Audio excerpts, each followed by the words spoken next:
আসসালামু আলাইকুম। সবাই কেমন আছেন? আশা করি ভালো আছেন। আমিও ভালো আছি। আজকে আপনাদেরকে যে গল্পটা শোনাবো, এটা কোনো সিনেমা বা নাটকের কোনো গল্প না। এটা আমার জীবনে ঘটে যাওয়ার একটি ঘটনা আপনাদের সাথে শেয়ার করতে চাই। আমার স্বামী যখন আমাকে দেখতে গেছে, এক পলক দেখার সাথে সাথে পছন্দ করেছে। আমার শ্বশুর অবাক হয়ে গেছে যে আমার ছেলেটাকে কত জায়গায় মেয়ে দেখালাম, অথচ এইবারের মেয়েটি তার পছন্দ হলো। পরে অন্য কত সুন্দর বউলোকের বাড়ি মেয়ে দেখাইছে, আমার স্বামী পছন্দ করে নাই, কিন্তু আমাকে সে পছন্দ করেছে। তখন আমি জিজ্ঞাসা করলাম বাসার ঘরে, আচ্ছা এই আপনি আমাকে চোখের পলকে দেখার সাথে সাথে পছন্দ করলেন, কি দেখেছে? আমার তো এরকম কোনো রূপও নাই, আর ওরকম আমাদের বাড়ি ঘরও না।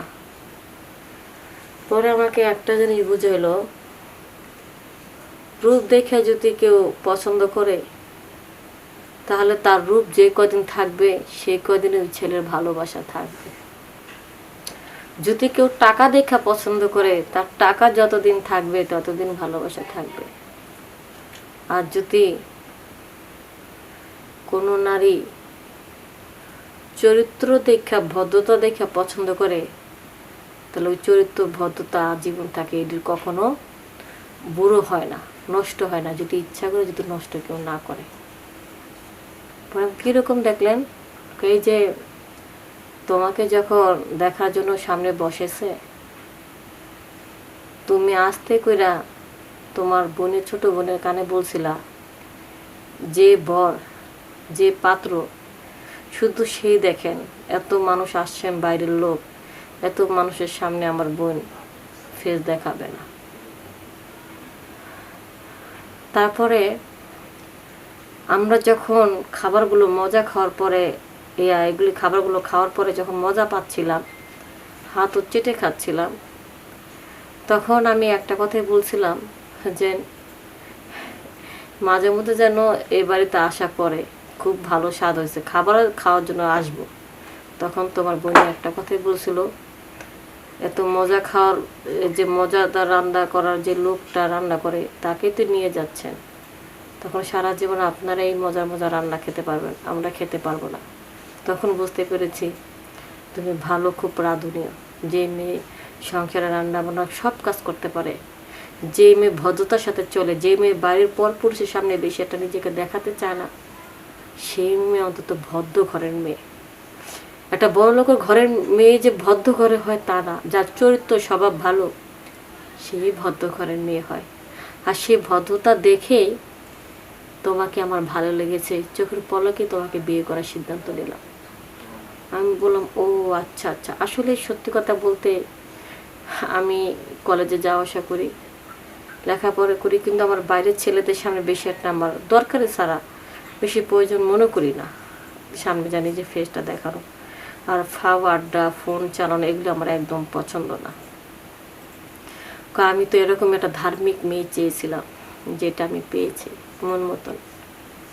জানো, আমার মাটা অনেক বছর ধরে মারা গেছে, বাড়িতে শুধু আমার বাবা আর আমি থাকি। তাই সংসারটা ঠিকঠাক মতো গুছিয়ে রাখার জন্য, পরিপূর্ণ প্রাণ দেওয়ার জন্য একটা ধার্মিক মেয়ে দরকার ছিল, যেটা আমি তোমার মধ্যে পেয়েছি।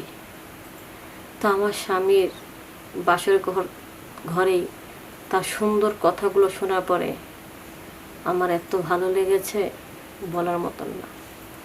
এবং আমার স্বামী আমাকে এত ভালোবাসে যে দরজা জানলা তো সবসময় লাগিয়ে রাখতো, কিন্তু নতুন বউ হয়েছে তাতে কি হয়েছে, সংসারের কাজ কাম করার মতন তো অন্য কেউ নাই।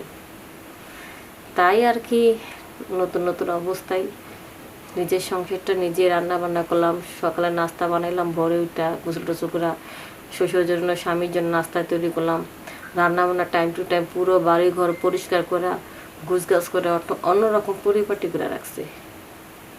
পুরো অবাক হয়ে গেছে আমার শ্বশুর।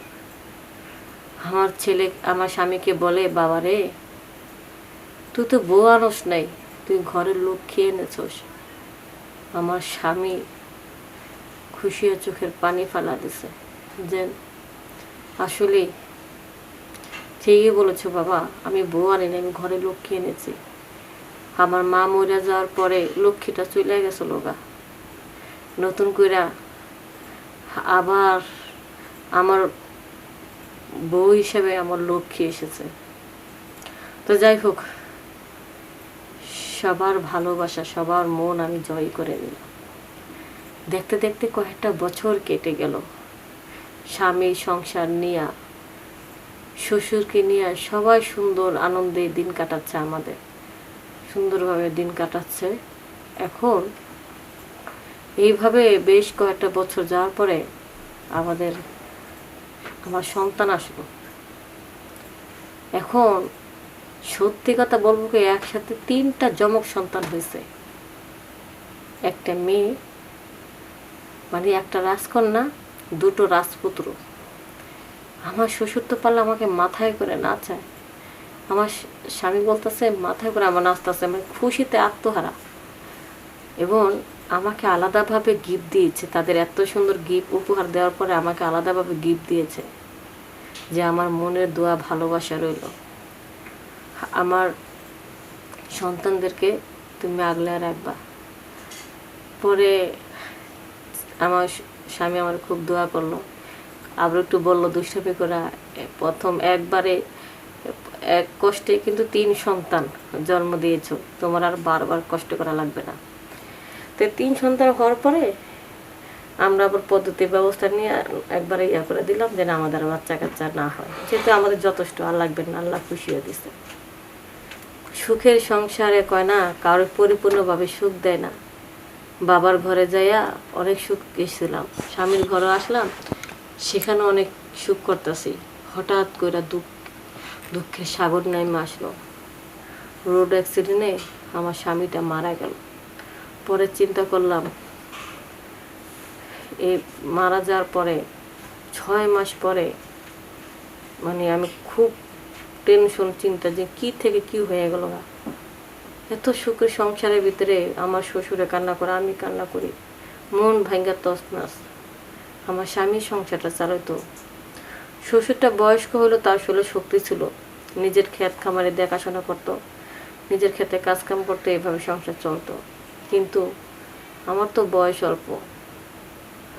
পরে আমি বাপের বাড়ি যাওয়ার চিন্তা ভাবনা করলাম। তো বিয়ের এইভাবে আমার স্বামী মারা গেছে, মারা যাওয়ার পরে 6 মাস, 1 বছর, তারপরে 3 বছর কাইটে গেল গা। তারপর বললাম যে বাবা আমি চলে যাই বাপের বাড়ি, এনে আমার ভালো লাগতেছে না।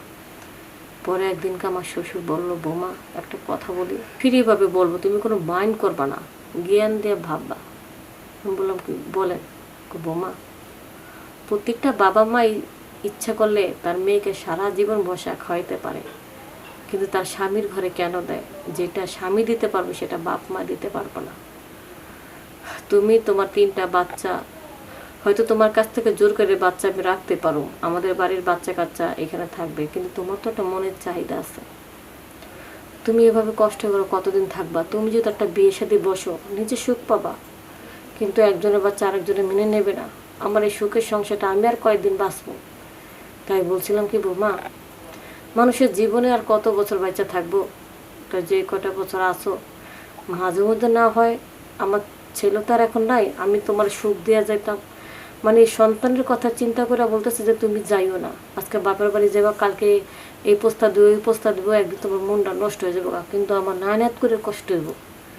তো আমার শ্বশুর যখন আমার এইভাবে বুঝাইলো, তখন আমি খারাপ দিক না নিয়ে ভালো দিকটা নিলাম, যে ঠিকই তো, আমার তো মনের একটু মন চায়, এই জন্য তো আমি বাপের বাড়ি যেতে চেয়েছিলাম। তাহলে নতুন করে বিয়ে শুধু ভুল না কইরা মাঝে মধ্যে যেহেতু মন চায় তার শ্বশুরের কাছ থেকে নিই, এইভাবেই আমার সময় ইয়েরা কারা দিই, আমার বাচ্চাকে ভবিষ্যতে চিন্তা ভাবনা কইরা শ্বশুর বাড়িতে থেকে যাই, কারণ আমার বাচ্চা তো অন্য বাড়িতে নিরাপদ না। পরে শ্বশুর আমার এমনভাবে পড়াশোনা দিয়েছে, এক রাইতের মধ্যে 3-4 বার দেওয়া ফেলেছে। কেননা সে তো শ্বশুর, বারবার তো আর আসতে পারবে না, হয়তো মাঝে মধ্যে। পরে এইভাবে আমার মনের সব চাহিদা মিটা দিল। তো পরে একদিন চিন্তা করলাম, ক্ষণিকের সুখের জন্য কত বড় পাপ করতেছি, মহা পাপ করতেছি। পাপ যা করার করেছি, আর কোনো পাপ করতে চাই না। পরে আমি চিন্তা করলাম যে না, আমি এই ধরনের আর পাপ করব না, এখন থেকে ভালো হয়ে যাব। তো এরকম মহাপাপ যদি আপনাদের মধ্যে কেউ করে থাকেন তাহলে এক্ষুনি ভালো হয়ে যান। সবাই ভালো থাকবেন, সুস্থ থাকবেন। আসসালামু আলাইকুম।